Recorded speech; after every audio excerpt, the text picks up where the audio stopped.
Setelah itu, biasanya pada pagi hari Kina akan membawa si kecil pergi ke kantor bersama Ezra.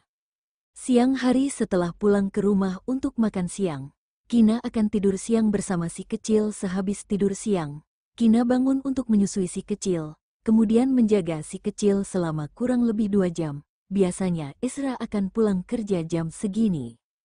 Pada 3 atau 4 hari pertama, setiap kali Ezra pulang kerja, si kecil akan menangis di dalam pelukannya selama 2-3 menit. Setelah itu mungkin si kecil perlahan-lahan terbiasa. Setiap kali melihat Ezra pulang, si kecil akan mengerucutkan bibir, tetapi tidak menangis. Beberapa waktu kemudian, setiap kali si kecil melihat Ezra pulang kerja, si kecil akan merasa sangat senang dan semangat. Kedua tangannya aktif bergerak, dan mulutnya mengeluarkan suara vokal seperti ah, ah, ih, ih. Selain itu, setiap akhir pekan Tuan dan Nyonya Libra akan membawa si kecil pergi ke mansion keluarga Okto. Setiap akhir pekan Tuan dan Nyonya Libra sering datang ke rumah keluarga Okto untuk menjenguk cucu mereka dan makan bersama. Hubungan antara orang tua keluarga Okto dan keluarga Libra sangat akrab. Kina tidak membawa si kecil pergi ke mansion keluarga Libra untuk menjenguk Tuan Libra. Meskipun Kina mengundangnya, Tuan Libra tidak akan datang ke mansion keluarga Okto juga. Sehingga, setiap akhir pekan Kina akan meluangkan waktu setengah hari bersama Ezra membawa si kecil menemani Tuan Libra untuk makan bersama, agar Tuan Libra bisa bermain bersama si kecil. Waktu berlalu dengan cepat, Kina dan si kecil mengikuti Ezra pergi ke markas kurang lebih sudah sebulan. Sedangkan Clayton dari lahir hingga sekarang sudah memasuki usia 2 bulan lebih, hampir 3 bulan. Setelah bersama kurang lebih 2 bulan, akhirnya Clayton ingin mendekati Kina. Tetapi pada saat Ezra berangkat kerja saja, karena tidak ada pilihan lain. Begitu melihat Ezra, si kecil langsung menempelnya. Kakek Okto berencana mengadakan perayaan 100 hari kelahiran si kecil dengan sederhana dan mewah. Akan tetapi dia tidak berencana mengadakan pesta besar. Hanya mengundang beberapa saudara dekat keluarga Okto, dan mengundang anggota keluarga Libra juga, selain kedua orang tuanya dan kakek Kina. Tidak peduli jika anggota keluarga Libra yang lain datang atau tidak. Pada hari ini, pagi ini Ezra keluar rumah, pergi ke kota-kota Leicester untuk menghadiri rapat, perkirakan sampai di rumah sudah malam. Sedangkan Kina berada di rumah untuk menjaga si kecil.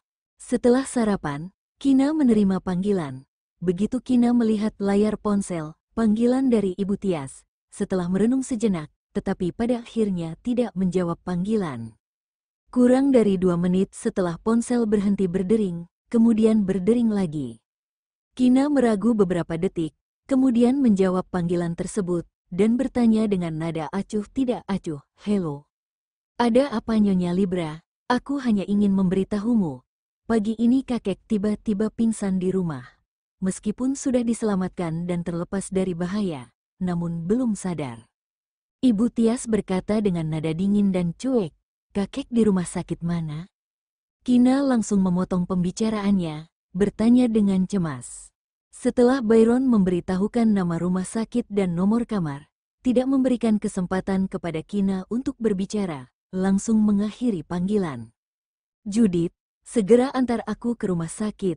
Wajah Kina terlihat pucat setelah mengakhiri panggilan, kemudian berkata kepada Judith yang berdiri di samping.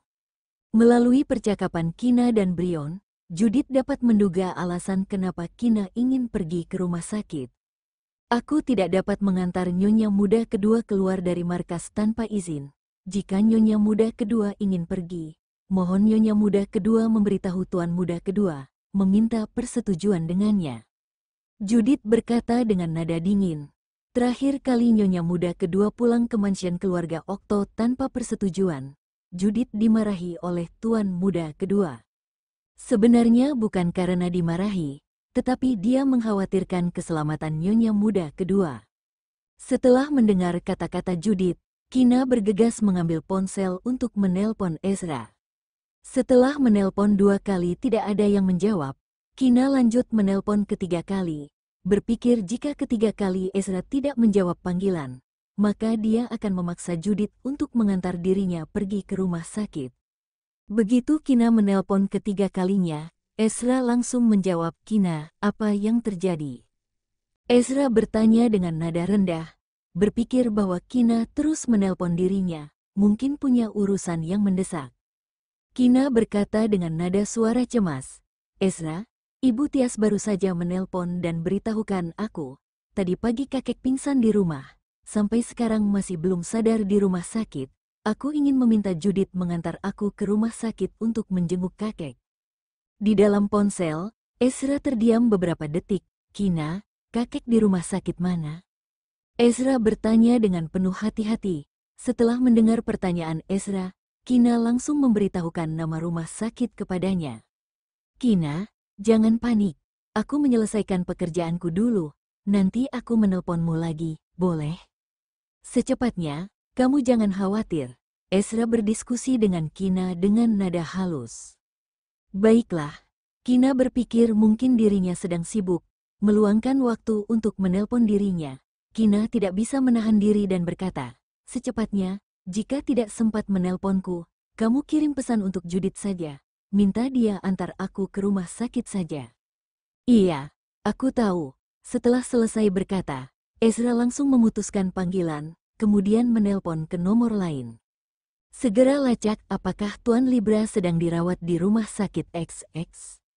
Jika kamu sudah menemukan, langsung menginformasikan aku." Begitu selesai berkata, Ezra langsung mengakhiri panggilan tanpa menunggu orang tersebut menjawab. Dalam waktu kurang dari 10 menit, orang tersebut menelpon Ezra, memberitahu bahwa Tuan Libra memang terdaftar sedang dirawat di rumah sakit tersebut, kemudian memberitahu nomor kamar kepada Ezra. Setelah mendapatkan jawaban yang pasti, Ezra menelpon Kina, menyetujui Kina pergi menjenguk Tuan Libra, tetapi semuanya harus mendengarkan Judith. Setelah selesai berbicara dengan Kina, Ezra meminta Kina untuk memberikan ponsel kepada Judith, setelah menginstruksikan beberapa hal, kemudian mengakhiri panggilan. "Nyonya muda kedua, Tuan muda kedua telah menyetujui aku membawa Anda ke rumah sakit untuk jenguk Tuan Libra." Judith mengembalikan ponsel kepada Kina, kemudian bertanya, "Apakah Anda perlu membawa sesuatu?" "Tidak ada yang perlu membawa lagi. Ayo." Sambil berkata, Kina menggendong si kecil berjalan keluar. Karena si kecil tidak ingin mengikuti orang lain, terpaksa Kina harus membawa si kecil pergi ke rumah sakit. Kina ingin membawa buah tangan pergi menjenguk kakek, tetapi membeli di perjalanan saat menuju ke rumah sakit saja. "Nyonya muda kedua, mohon tunggu sebentar." Setelah berkata, Judith kembali ke dalam kamar, dan keluar dari kamar kurang dari 1 menit, kemudian berjalan ke dapur memberitahukan Bibi Nam yang sedang memasak sup herbal. Setelah itu Judith bergegas keluar dari rumah. Mengeluarkan mobil dari garasi, setelah Kina masuk ke dalam mobil, langsung menuju ke rumah sakit. Begitu tiba di rumah sakit, Judith bertanya kepada perawat yang sedang bertugas di resepsionis mengenai kondisi Tuan Libra.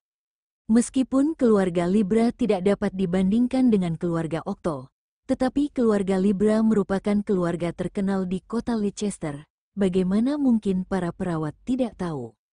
Namun jawaban yang didapatkan oleh Judith adalah pagi ini Tuan Libra memang datang ke rumah sakit, tetapi hanya untuk melakukan medical check-up saja, tidak dirawat di rumah sakit, apalagi Tuan Libra dalam keadaan koma dan belum sadar. Setelah mendengar kata-kata perawat, Judith merasa sedih dan muram, ekspresi wajahnya berubah menjadi dingin. Awalnya perawat ingin menertawakan Judith mengutuk Tuan Libra masuk rumah sakit. Akan tetapi melihat ekspresi ketakutan Judith, seketika tidak berani berkata. Judith membalikkan badan dan berjalan ke hadapan Kina, menyampaikan kata-kata yang persis dikatakan oleh perawat tersebut. Apakah perawat tersebut salah? Kina mengerutkan alis, kemudian berjalan ke arah resepsionis dan bertanya kepada perawat tersebut. Berpikir, apabila tubuh kakek dalam keadaan sehat, tidak ada masalah apa-apa, kenapa Brion akan menelpon dan memberitahu dirinya bahwa kakek sedang dirawat rumah sakit? Hampir seluruh rakyat kota Leicester bahkan negara R mengenal anggota keluarga Okto. Akan tetapi Tuan dan Nyonya Okto bersikap sangat rendah hati dan sederhana. Ditambahkan Ezra sengaja menyembunyikan, sehingga kedua perawat yang di resepsionis tidak mengenal Kina adalah nyonya muda kedua keluarga Okto. Akan tetapi perawat melihat Kina berpakaian sederhana, menduga mungkin Kina adalah orang kaya tersembunyi, sehingga bersikap sangat sopan terhadapnya. Sebagai seorang petugas medis, tidak boleh mengekspos riwayat penyakit pasien, sehingga perawat tersebut mengulang kata-kata yang dirinya sampaikan kepada Judith, menyampaikan sekali lagi kepada Kina. Nyonya muda kedua, apakah kamu mau mencoba menelpon Tuan Libra? Judith berkata dengan nada rendah, benar sekali. Tiba-tiba Kina menyadari, teringat pada saat menjawab panggilan Brion, Brion memberitahukan dia bahwa kakek berada di rumah sakit dalam keadaan koma. Seketika Kina merasa panik dan cemas, tidak berpikir harus menelpon kakek. Akan tetapi, apabila kakek dalam keadaan koma, meskipun Kina menelpon, kakek tidak bisa menjawab panggilannya juga.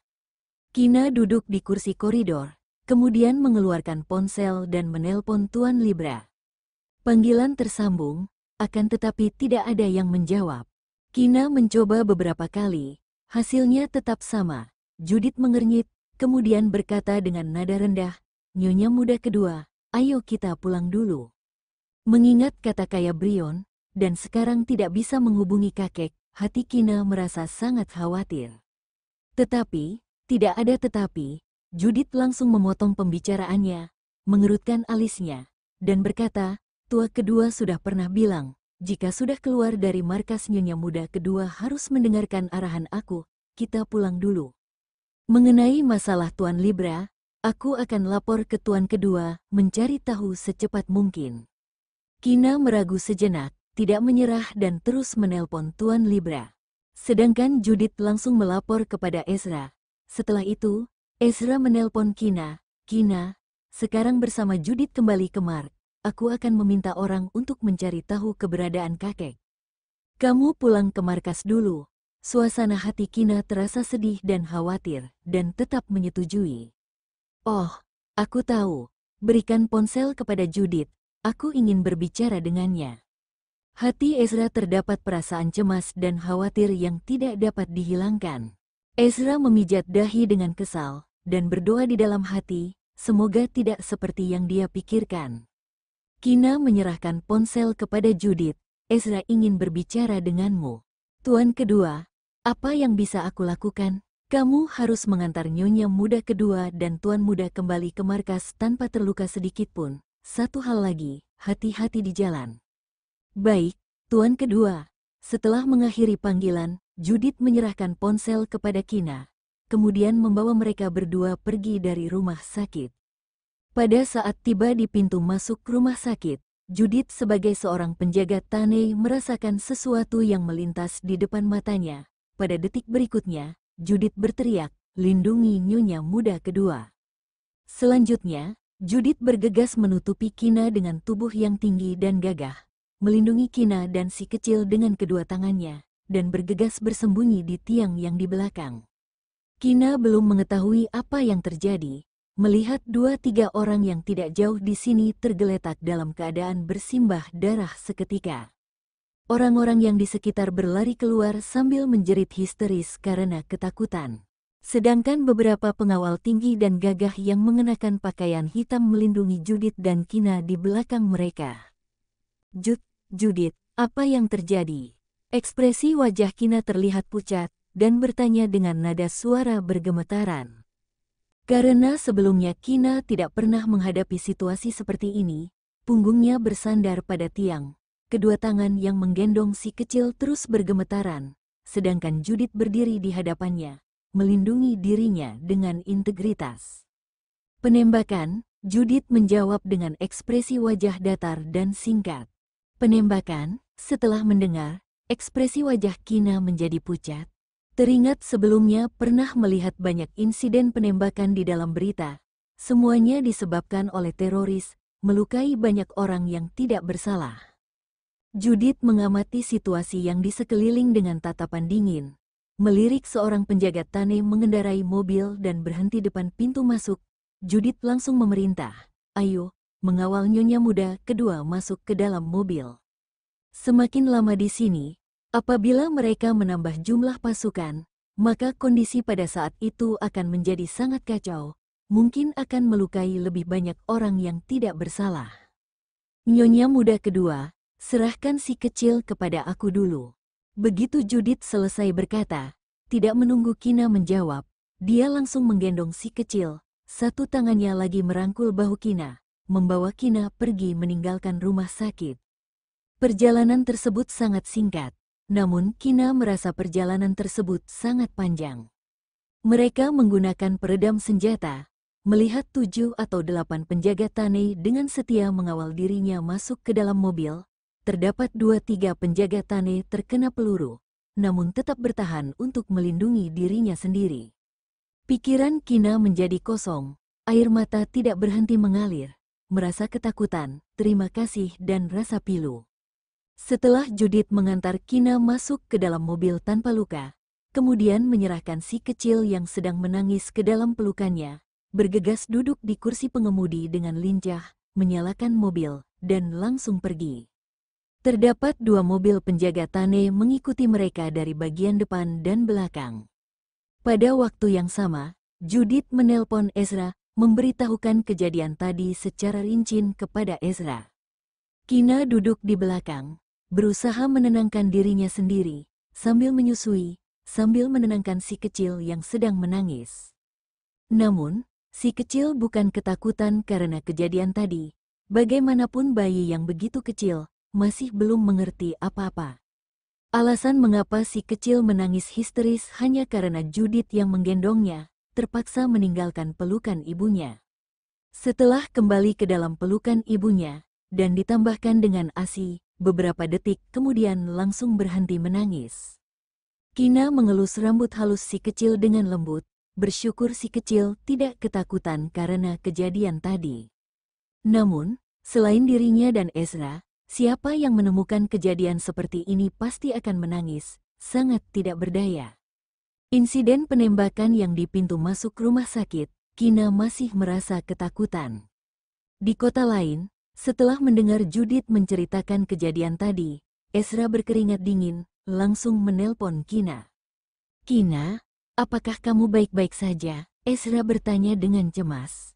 Meskipun Judith mengatakan bahwa Kina tidak terluka, namun, Ezra ingin mendengar suara Kina, memastikan bahwa dia benar-benar baik-baik saja. Berkat Judith, aku dan si kecil baik-baik saja. Kina memberikan jawaban untuk menenangkan hati Ezra. Kina mengira bahwa ketertiban dan keamanan kota Leicester, ditambahkan negara melarang senjata api, sehingga Kina tidak pernah menyangka akan terjadi insiden penembakan. Jika bukan karena Judith bereaksi cepat, melindungi Kina dan si kecil, kemudian bergegas meninggalkan tempat kejadian, Kina tidak membayangkan apa yang akan terjadi.